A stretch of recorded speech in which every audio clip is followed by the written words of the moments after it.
فلازم الاداره تتدخل في كل شيء مع المدير الفني. بس بعد القرار الاول الاخير المدير الفني بدليل بصراحه برضو بمناسبه الهلال، قبل بس ما نروح لصوت والصوره، انا الهلال غير لي فكرتي يا مهيب. يا حبيبي في ايه؟ انا ريبيرو بالنسبه لي كان، انا قلت لازم هستنى عليه 5-6 ماتشات عشان اشوفه، لكن انزاجي المدرب. طيب. انا بالنسبه لي انزاجي غير لي الفكره مع لعيبه الهلال. يعني ايه زي الاسم برضه هو نفس الظروف ونفس الظروف، والاسم مختلف معلش. ماشي لا طبعا مدير فني، ده مدير فني وده مدير فني. انا في الاخر طب ما انزاجي كسب جوارديولا.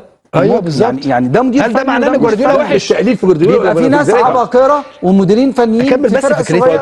انا فكرتي في انه انا كنت مقتنع حتى لغايه اخر حلقه كنت باجي مع مهيب قلت له انا مش هقدر احكم على الراجل غير بعد. وانا كنت بختلف معاه وانت كان بيختلف معايا. انا دلوقتي بعد ما شفت انزاجي، اصل الهلال بيلعب، يعني احنا حتى كنا بنتكلم انا ودويدار، الهلال بيلعب بطريقه شكل في كرة ناحيه اليمين، فلما قافل عليهم وبعدين بيلعب على الهجمه المرتده مع مانشستر سيتي، سيستم معمول صح. وقدر ان هو يفرضه على لعيبته. دي حقيقه صح. فده خلاني افكر بصراحه، وانا بقول اهو على الهوا، انا خلاني افكر، ما طبعا ده اسم وده اسم، ولكن في الاخر انا مدرب النادي الاهلي، انا مش مدرب فريق صغير. انزاجي بعد هدف من الاهداف قال للي جنبه شوف يعني حاجه متفق عليها، يعني هو وصل للاعيبه الهلال ان هم هيكسبوا السيتي.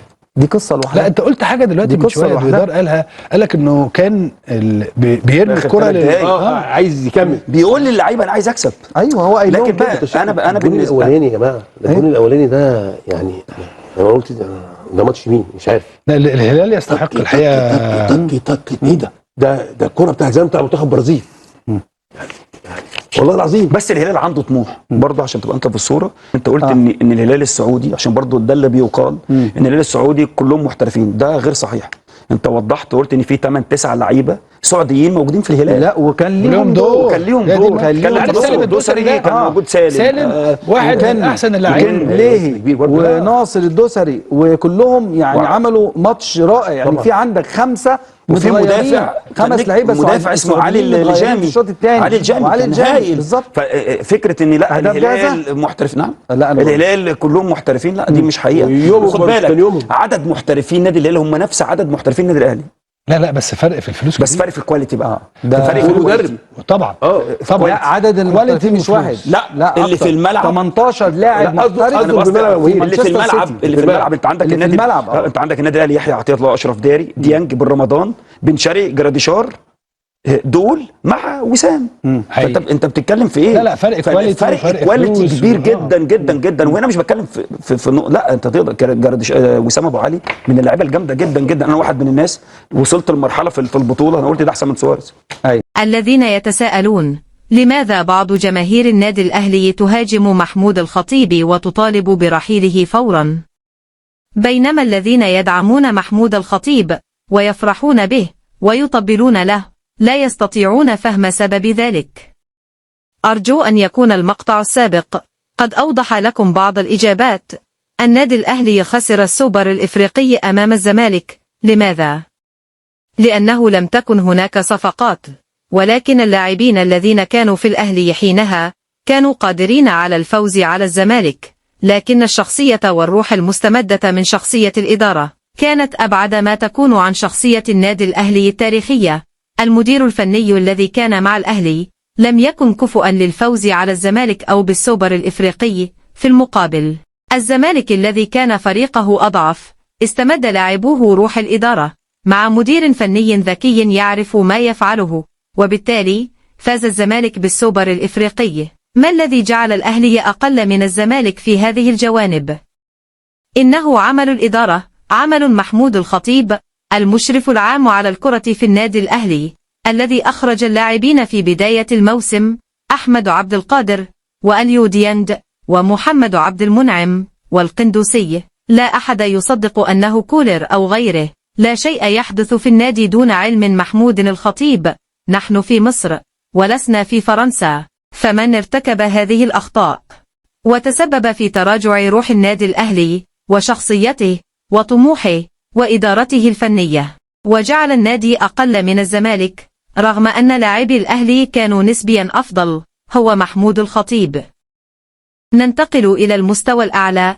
بداية هي الأسوأ في الدوري للموسم الثاني على التوالي، لماذا لم نلاحظ ذلك من الموسم الأول؟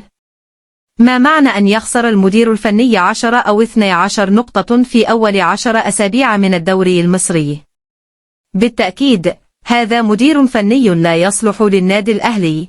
نرتقي إلى مستوى أعلى، نصف نهائي كأس العالم أمام باتشوكا، الفريق العادي، الفريق لا شيء الذي تفوز عليه الفرق السعودية وهي تتدرب. شاهدنا كيف كان شكل المباراة. باتشوكا كان فريقا محترفا، والأهلي كان مجموعة من الهواة، والأسباب ذاتها طموح الإدارة وشخصية الإدارة ورئيس النادي. هل أذهب إلى كأس العالم لأكرم على الفوز بدوري أبطال إفريقيا؟ أم لأنافس على البطولة وأفوز بها كما يفعل الهلال وإدارته؟ إضافة إلى كوارث تفريغ اللاعبين، ثم كوارث الإدارة الفنية، ثم نأتي إلى دوري الأبطال وما شاهدناه في دور المجموعات، وما نراه منذ 6 أو 7 سنوات أمام صن دواونز، وما نشاهده في آخر 4 مواسم، طريقة اللعب في جنوب إفريقيا. كسكس كسكس، وطريقة اللعب هنا كسكس كسكس. الأهلي يهان أمام صن دواونز وأمام الزمالك في استاد القاهرة. هذه شخصية إدارة، شخصية رئيس ناد تنتقل للاعبين. عندما تخسر بخماسية من صن دواونز ويكرمك رئيس النادي في نهاية الموسم ويصفك بالبطل ويمنحك مكافأة، ماذا تتوقع لو حدث هذا في أي ناد في العالم؟ فليس مقبولا أن يحدث في النادي الأهلي. نحن لسنا شركة، نحن النادي الأهلي بتاريخ شخصيته وروحه التي لا تقبل حتى بالتعادل. ما يقال في البرامج من عبارات إنشائية عن عدم قبول التعادل مجرد كلام. في الواقع الأهلي يرضى بالتعادل ويرضى بالهزيمة ويرضى بالخماسية، والرئيس يخرج ويحتفل بالإنجازات. ننتقل إلى الصدمة الكبرى، الكارثة الحقيقية التي حدثت قبل كأس العالم الكبيرة التي يفترض أن نستعد لها منذ 2 نفس القصة. الفرق بينك وبين الهلال هو شخصيتك، شخصية رئيس النادي وشخصية الإدارة. تذكروا منشورات الضماطي: لا أحد يسخر ولا أحد يستهزئ. النادي الأهلي في موقع لم يكن يحلم بالوصول إليه ولم يصل إليه أحد. أتعرفون المثل الشعبي اللي عمره ما شافنا لحمة؟ هذه هي شخصية إدارة النادي الأهلي التي مصدرها محمود الخطيب. الضماطي ليس لاعب كرة، لكن ما فيه من سلوك مستمد من شخصية محمود الخطيب وطموحه، وبالتالي تنتقل هذه الشخصية للإدارة وتنتقل للإدارة الفنية، ناهيك عن الفارق الذي سمعناه أن الذاهب إلى كأس العالم. متى استحضر أعظم مدرب يمكن أن يدخل النادي في تاريخه؟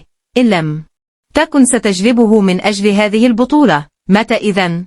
شهر واحد. هل كانت لن تتمكن من دفع راتب مدرب مثل إنزاجي الذي يتقاضى 25 مليون دولار في السنة، أي 2.3 مليون دولار في الشهر؟ هل لم تكن لتستطيع دفع راتبه لشهر واحد فقط؟ أسبوعان قبل البطولة وأسبوعان خلالها، لكن لا توجد دماغ، لا يوجد اهتمام. نحن نقوم بصفقات من أجل الدوري ودوري أبطال إفريقيا، ونستعد لبيراميدز وصن دواونز. هذا أقصى طموح محمود الخطيب، وهذا فكره، وهذا ما أوصل الأهلي إلى ما هو عليه والهلال إلى ما هو عليه، وأي استمرار له سيصغر الأهلي أكثر فأكثر أمام الهلال وأمام أندية السعودية وأمام أي ناد مصري أو إفريقي يمتلك طموحا مختلفا ويفكر بعقلية البطل وشخصيته. الآن عرفتم لماذا محمود الخطيب خطر على النادي الأهلي، وهذا لا يقلل من احترامنا له، فهو على رؤوسنا بأخلاقه، لكن ليس أي شخص يصلح أن يكون رئيسا لشعب مثل شعب الأهلي. من حيث الصفقات، أرى أن هذا ما يعد الحد الأدنى لمجرد أن نقول إننا أبرمنا صفقات وبدأنا في بناء فريق، وبصراحة لا يزال هناك الكثير من العمل المطلوب، لا سيما في تحسين جودة اللاعبين سواء على مستوى المحترفين أو المحليين.